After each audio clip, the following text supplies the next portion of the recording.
My name is Bintu Salihu Garba, IGB.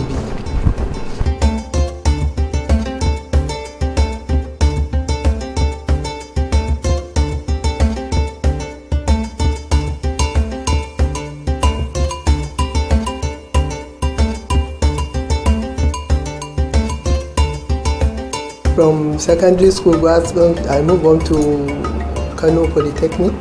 That's where I started painting. And I'm happy I was the first female to start painting the Kano State.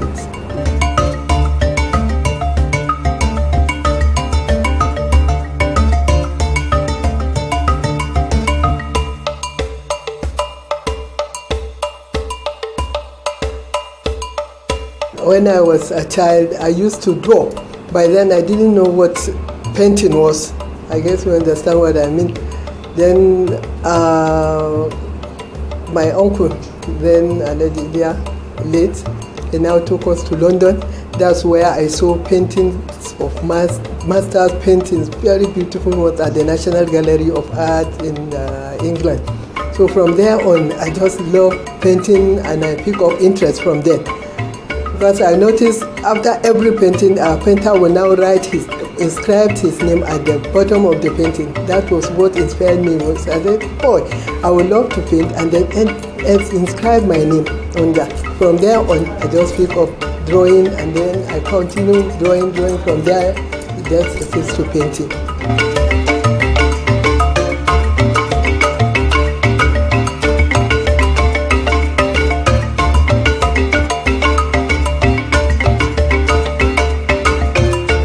Honestly, if you say dominated by men, possibly it is only here in Kano that painting is dominated by men. Other places, women do painting.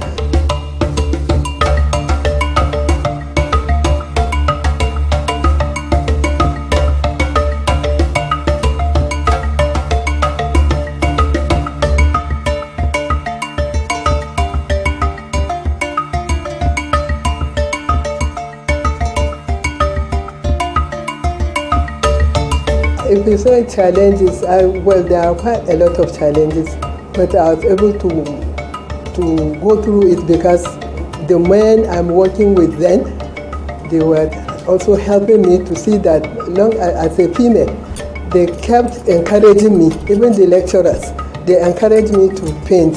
So I now pick up painting and I continue doing it, and I truly, really worked hard to get where I am today.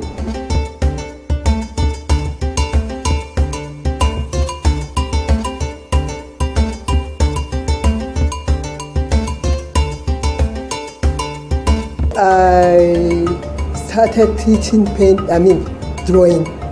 I got employed into Kano State Senior Service Management Board, that is secondary school. So I continue drawing, painting, and then teaching at the same time, and then making money from there because it's a job. It is what I do. You understand? It's what I do. I teach painting. I paint. People tend to commission me for some paintings. Some of them I even say flowers, some fruits, some vegetables, etc. I just continue doing it, and that's how I tend to make it as a business.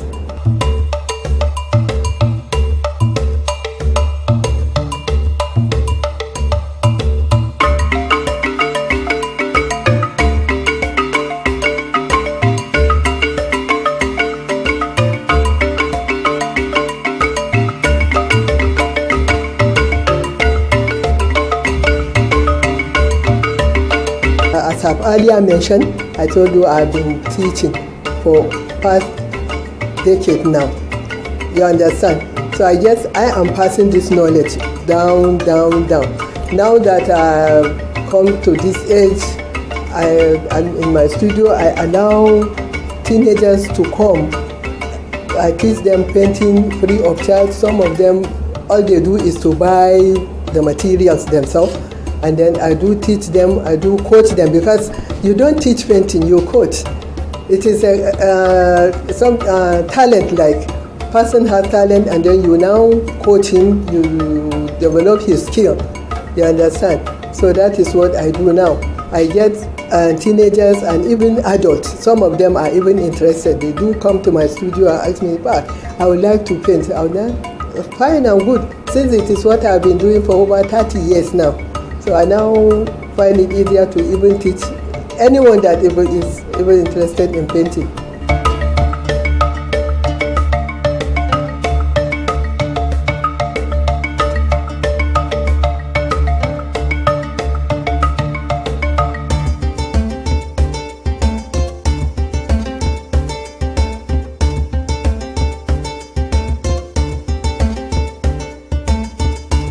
For over 30 years. I cannot tell precisely how many. Like I told you, it is school.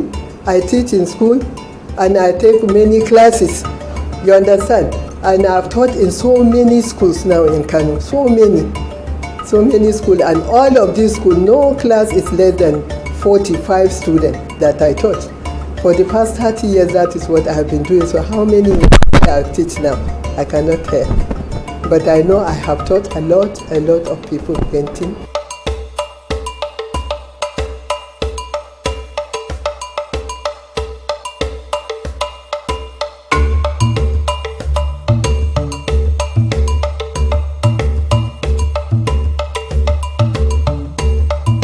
The outcome of it now, I can see people are developing interest in painting.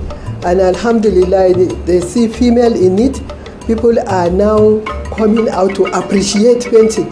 Like though I forgot to mention to you that we have this Society of Nigerian Artists. We are shouting out to people, getting people, reaching to them, so that they will now understand painting, and that it is not only drawing, it is a way of life, because some people don't even know that painting is a profession. They don't know it. So now myself and members of the society, we are reaching out to people to get them to understand painting and drawing as well.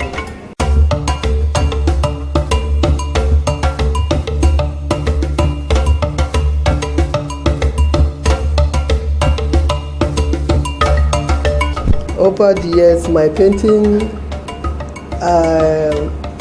I delve mostly in culture.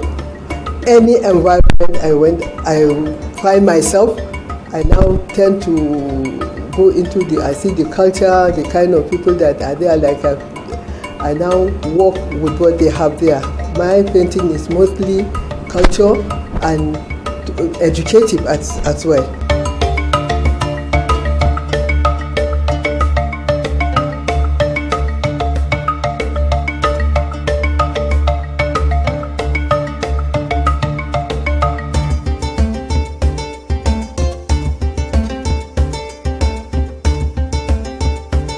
Anytime we hold an art exhibition, I do sell painting. And besides, when I was in school, visitors used to come and buy my paintings. That is why I lost count of my painting. Then I didn't know I should be counting them.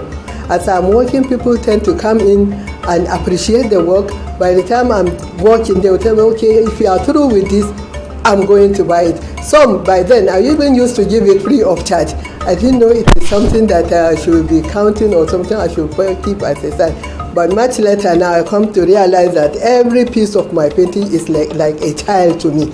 So from there, then, I've started counting them. But the previous one I did, I cannot precisely tell their numbers.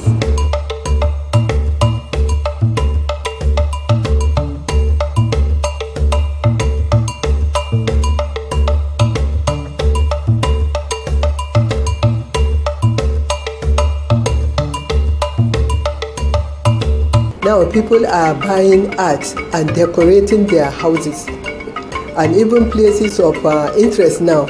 And if you go around Kano, you will see that there are places that are decorated with paintings.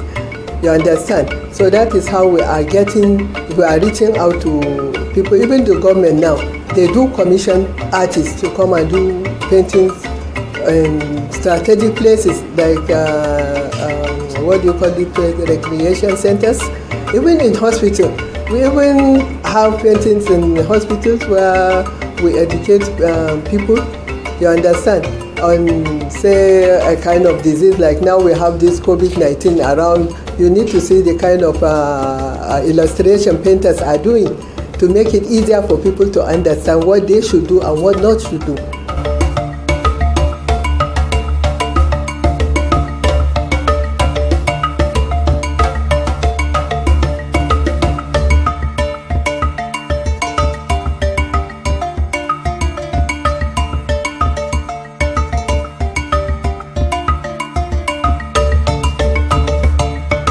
Start of COVID-19, honestly,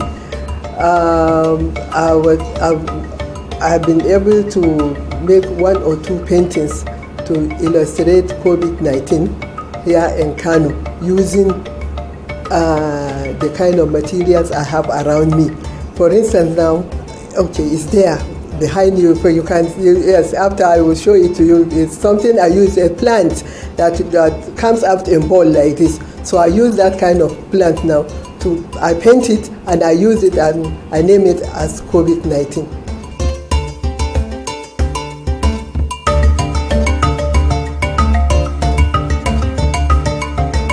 I would like to advise the government, because anyway, almost everything on earth, people will say government should do something, government should do very well. But we would like government to encourage artists and help us appreciate the work of art we do.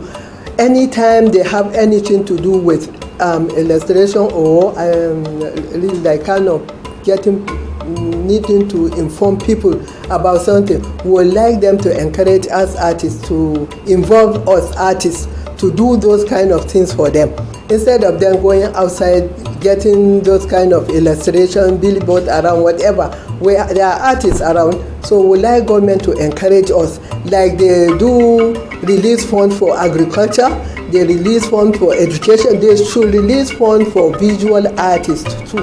They should do that. Yes, government should do that. We also like people to appreciate our work. People should not just sit and say, oh, drawing. Drawing is a way of life. And art is not only drawing. Like you're standing there, you're wearing a hat, a cloth, a long trouser. It's art. You combine things on you to make you to beautify yourself, isn't it? So that is art. Art is a way of life.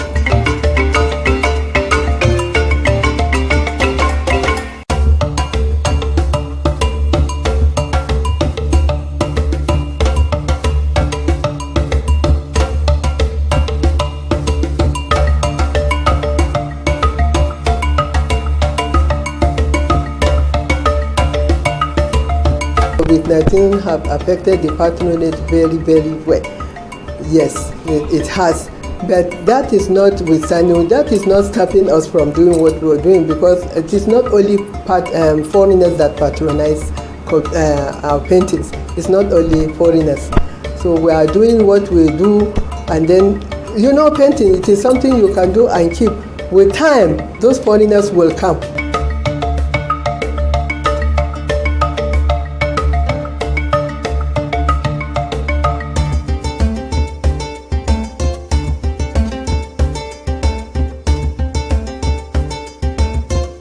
You are a client, you say, I want so thing to be painted.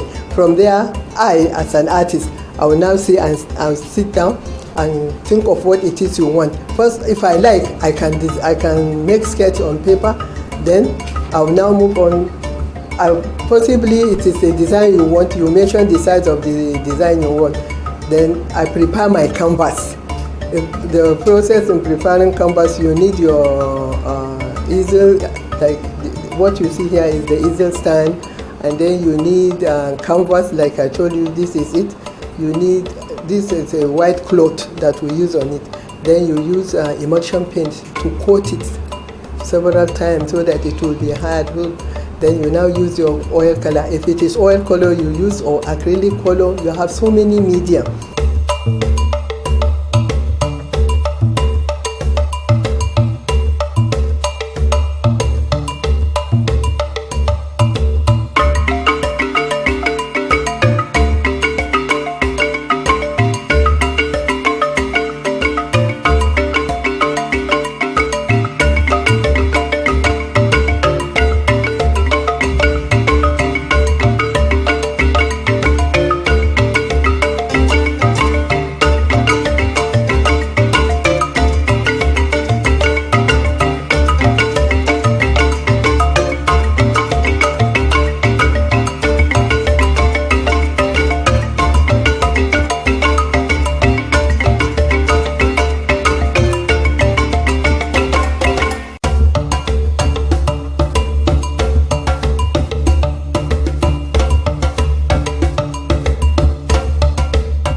even though it is considered that we have a so-called disability, we really are able persons with different abilities.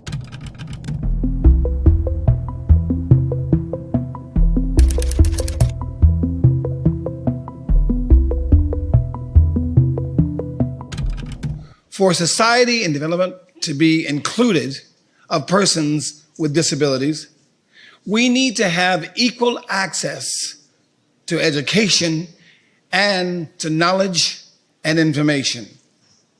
Yet, out of millions of publications each year, fewer than 5% are made available in accessible formats for visually impaired persons. In developing countries, an even smaller percentage of publications are available in accessible formats.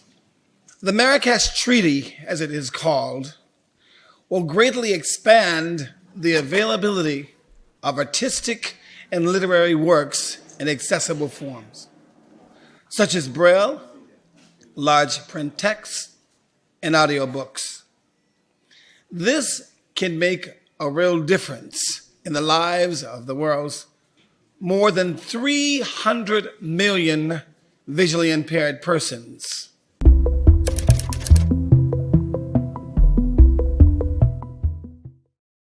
At the end of the day, we must come together and make however and where we are in the world be a place of unification, because me being blind visually doesn't mean that I have to be blind spiritually. And someone being sighted doesn't mean that they should be blind of those things in the world that we need to fix. We have to have inclusion. Let us not become handicapped again, blind to the issues and the problems of those in need.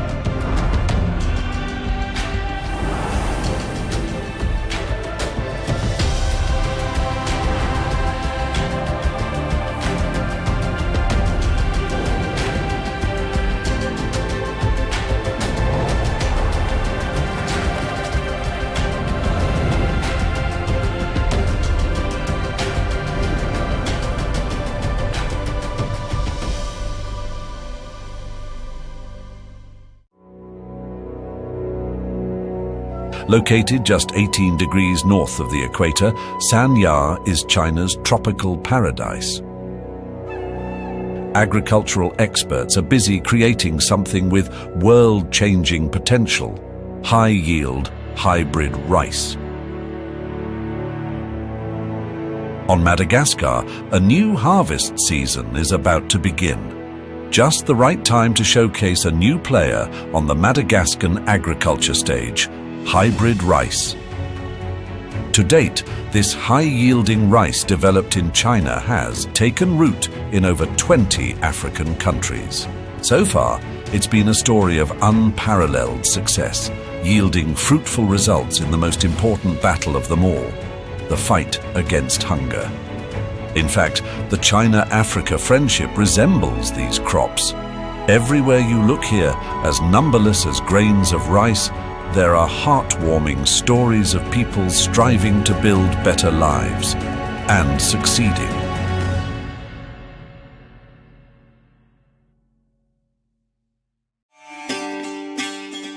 Zanzibar, situated off the east coast of Africa, world famous for its extensive coastline and stunning scenery, it's a renowned vacation destination. At Mnazi Mmoja Hospital in Zanzibar, Chinese doctor Jiang Guoqing is overseeing the preparations for a minimally invasive surgery. 今天我们是做了一场微创手术， Dr. Jiang Guoqing has performed hundreds of surgeries just like this here. But today's procedure is different. It marks the first time his student, Dr. Baya Abdullah Rashid, will be in charge of a minimally invasive surgery.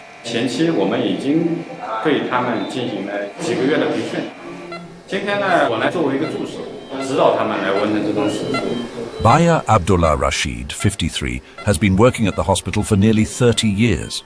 He has trained with 18 Chinese medical teams and recently completed 10 months of intensive training in minimally invasive surgery. Under the guidance of his Chinese mentor, he performed his first minimally invasive cholecystectomy in 90 minutes. Baya Abdullah Rashid is also the second doctor in Zanzibar, Tanzania, to perform this surgery independently after training with Jiang Guoqing, the leader of the Chinese medical team.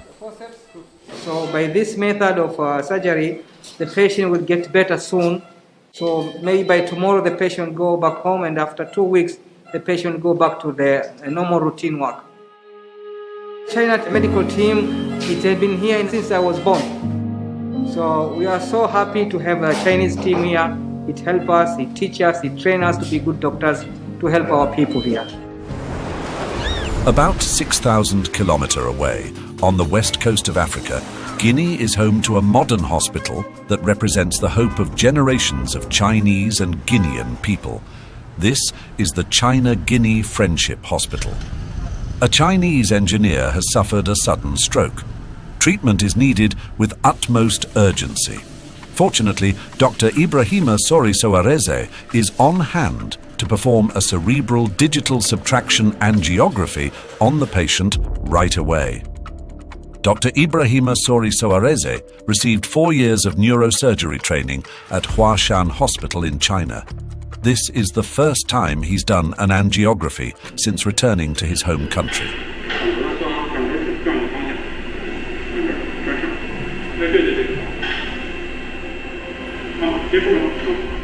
A successful surgical procedure. Ibrahima Sori Soareze is overjoyed, and there's one person in particular he wants to share the good news with, his mentor in China. Good morning, Professor. I'm so glad today. This week I performed the first angiogram to diagnose a Chinese patient in my country. Now the patient is fine and awake. And that's not the only life saved by Chinese-Guinean medical collaboration. Generations of Chinese and African people have dedicated themselves to saving lives in Africa, fostering a bond that has endured for over half a century. For over 60 years, from deserts to grasslands, jungles to islands, from the sunrise over the Indian Ocean to the sea breeze of the Atlantic, more than 20,000 Chinese medical workers have journeyed to Africa. They've worked side by side with local medical professionals, saving lives, combating infectious diseases, and creating countless heartwarming stories of compassion going beyond the call of duty. China and Africa have jointly constructed 68 hospitals and 30 malaria control and prevention centers and have trained over 60,000 local medical professionals.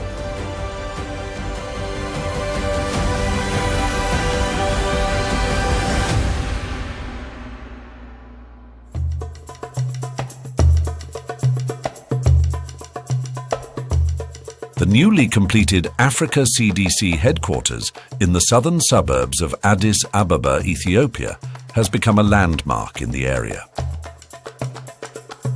Nice to meet you. I don't know if this is the appropriate venue for our meeting. Dr. Rang Kaseya, Director General of the Africa CDC, welcomed a group of international guests. And we believe that this building is playing a key role. We have the Public Health Emergency Operations Center, one of the largest ones in the world, where we are also providing trainings and support to all of our member states.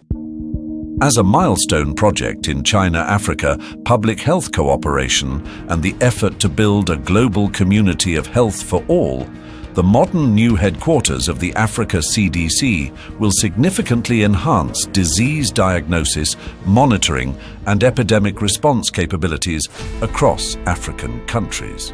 The Africa CDC serves as a vast network binding together doctors and patients. On its shoulders rests a whole continent's hopes for good health. In short, it stands for nothing less than a milestone in the collaborative effort between China and Africa to build a global community of health for all. In the same year that the Africa CDC was completed, a modern diagnostic reagent manufacturing plant began operations in East Africa. The continent's ability to independently tackle diseases is already yielding results thanks to close collaboration with its partners.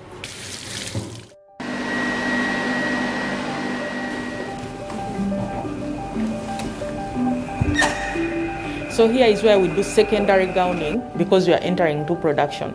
This is important to us so that we avoid cross-contamination, the type of product that we put out. As quality control manager, Lydia's job is to ensure that the products from the first automated diagnostic reagent manufacturing plant in sub-Saharan Africa measures up to the required standards. So when it comes to the production of IVDs, the RDTs, the requirements are quite stringent.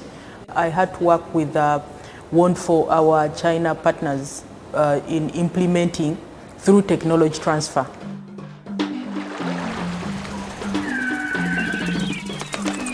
Uganda, the Pearl of Africa, spans 240,000 square kilometers and supports a population of over 40 million.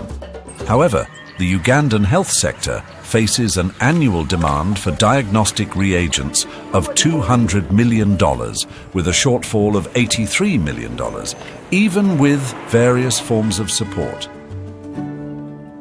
Uganda is going through an epidemic transition. Previously, we had a very high burden of infectious diseases, which were almost contributing to over 60% of the burden, which are really contributing the big burden of health in the country. To tackle this challenge, the Ugandan government launched the Buy Uganda, Build Uganda initiative, aimed at promoting domestic manufacturing and boosting local consumption. It was within this context that Microheme Scientifics was established. While Lydia ensures high-quality production at MHS, Dr. Isaac Sawanyena, Director of Lab Science at Uganda National Health Laboratory Services, is set to validate the effectiveness of the diagnostic reagents produced by the factory. This is a crucial step towards the nationwide deployment of rapid antigen detection tests in Uganda. So I'm going to pick a sample, we put here, and the tests that we are already getting out of them are of good quality, and we know that this plant in Uganda will go a long way to support the countries that are surrounding. It's a big relief that we are moving towards diagnostic independence, but when we're having local production, local manufacturing, it means that we are saving and we are providing diagnostics at a cheaper cost. One is Microheme Scientific that has been manufactured in Uganda with the technology transfer from Wonfo in China. This efficient collaboration not only saves Uganda over $100 million annually in import costs for diagnostic test kits, but also provides high-quality, affordable diagnostic reagents to the entire African continent. From collaborating on the development of Africa's healthcare sector to strengthening ties in the health industry, patients, doctors, businesses and governments are all key participants and beneficiaries in building a China-Africa health community. In the pursuit of a healthier Africa, the people of China and Africa have shown tremendous goodwill, forging deep and lasting connections.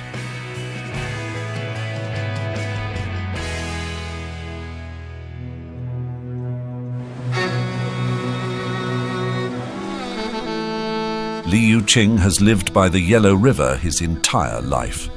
Although his children have always wanted to bring him to the city, he still frequently returns here for a stroll. 我这光这待了30多年了。原来这是地啊，这个全是地，2公里嘛，3、4亩地就掏进去了。 Watching the place where he once lived gradually become desolate, Liu Qing faced a difficult choice: to leave or to stay. What he finds hardest to let go of are the fond memories tied to this land. Over in Rwanda, young Mushimiyimana Leonidas once faced a similar dilemma.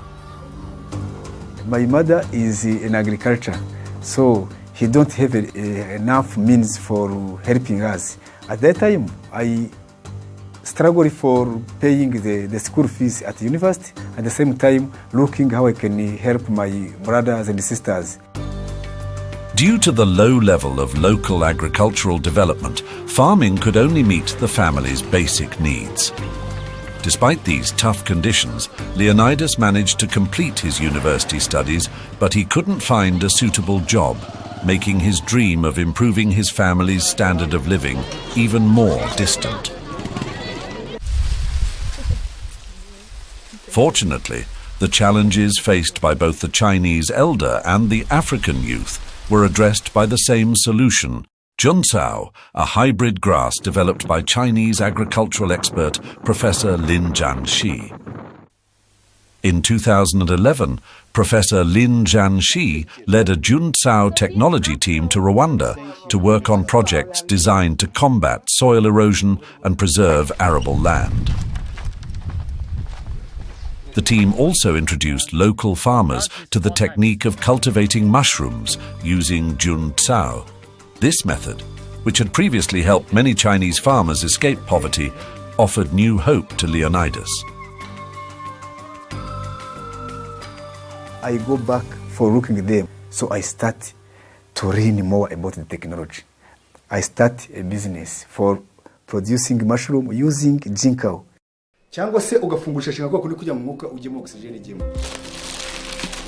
After 10 years of hard work, Juncao has completely transformed Leonidas's life. We have a house to live. We have transport means. We have my kids, my 4 daughters. 2 of them, they are in secondary school now. So they from the starting, they studied in the high school. Many farmers like Leonidas have now escaped poverty and started new fulfilling lives, all thanks to Juncao.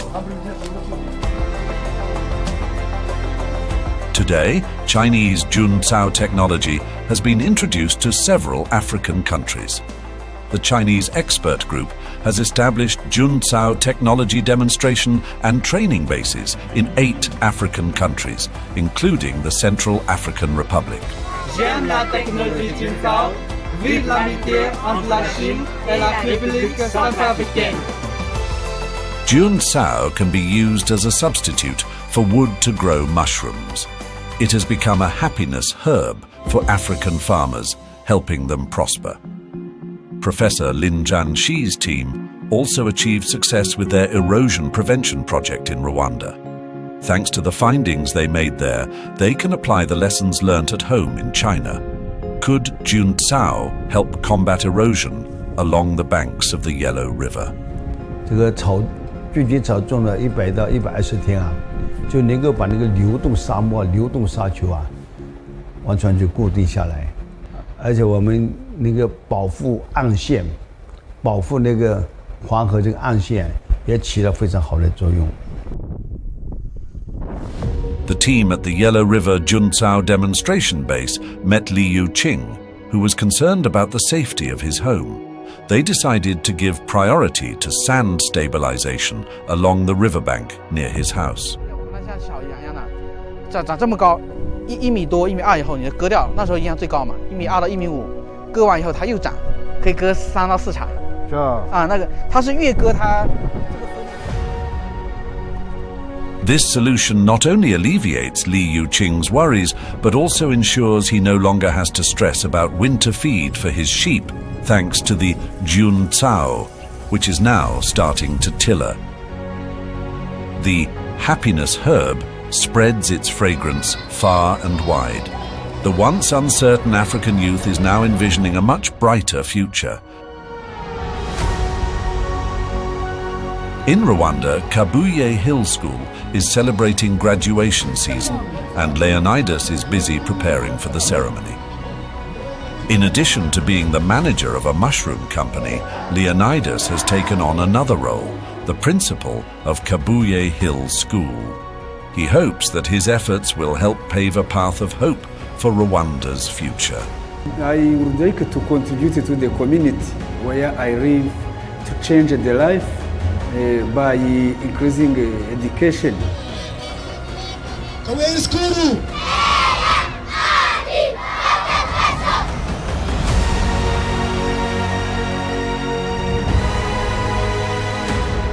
Small-scale yet impactful livelihood projects are a crucial aspect of China-Africa cooperation. These not just about helping the land sustain its people, but also about making the dream of a better life a reality. Day by day, these initiatives are becoming an integral part of daily life and touching people's hearts. With the seeds of friendship planted, they're bound to yield a bumper harvest of happiness in the future. Nkabinda Nokwazi Priti, a South African student studying in Nanjing, loves the cultural atmosphere of the Confucius Temple. She's also captivated by the tech you see everywhere in China. For her, China's a constant source of new and exciting possibilities. How do you buy? You can buy on this machine. I want this one. You want the ice cream? It's 15. Yes, it's fine. For Nkabinda, who is studying mechanical and electronic engineering, the robot that makes and sells ice cream is fascinating. It's open, right? Open. The machine is very interesting. Yeah. Remember I told you we are learning the robot? So I would take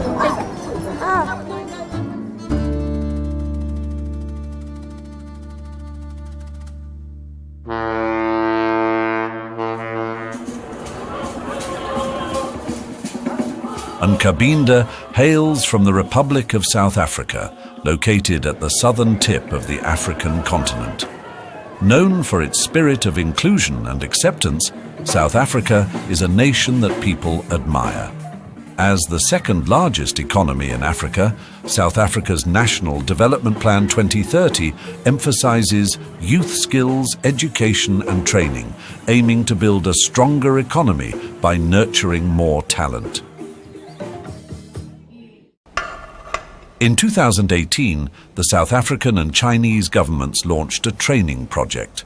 South Africa's Department of Higher Education and Training commissioned 6 Chinese universities to train 100 teachers in subjects like computer science and artificial intelligence for South African middle schools. As one of the government-sponsored students from South Africa, Nkabinda will spend 18 months studying in China. When I got this opportunity, I was very excited because China is best known as popular in technology. So.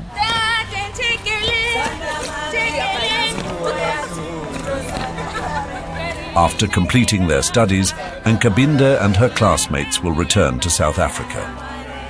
Equipped with knowledge, skills, and a vision of the future, they will mentor other aspiring young people, inspiring them to build a prosperous new South Africa.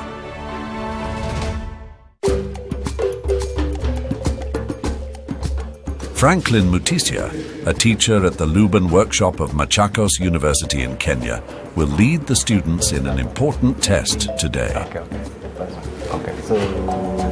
Object and activity description. Upon swiping from Recently, he has been guiding students in developing an application aimed at help blind people become more mobile. several posters on the wall behind him. We do collaborate a lot And our students were motivated to want to assist the students who study at the School for the Blind, and they came up with the application. To help African countries train the specialized talent needed for industrialization, several Chinese vocational schools have established training programs in Africa. Franklin Mutisia is part of the first group of teachers trained at the Luban workshop at Machakos University. The university adopted the engineering practice innovation project initiative through the Luban workshop, and we have seen a positive impact in how our lecturers deliver content. Especially engineering students are now able to tailor their projects or rather research to the current industry standards. Under initiatives such as the Belt and Road Initiative and the Forum on China-Africa Cooperation, China-Africa Vocational Education Cooperation has flourished. More than 10 Luban workshops have been established, helping tens of thousands of African youths find career direction. China has set up multiple scholarship programs to support outstanding African students studying in China and has trained over 10,000 African teachers. Additionally, vocational technical schools and training centers have been jointly established. Countless African youths have found their life direction and realized their aspirations, continuing the enduring friendship between China and Africa.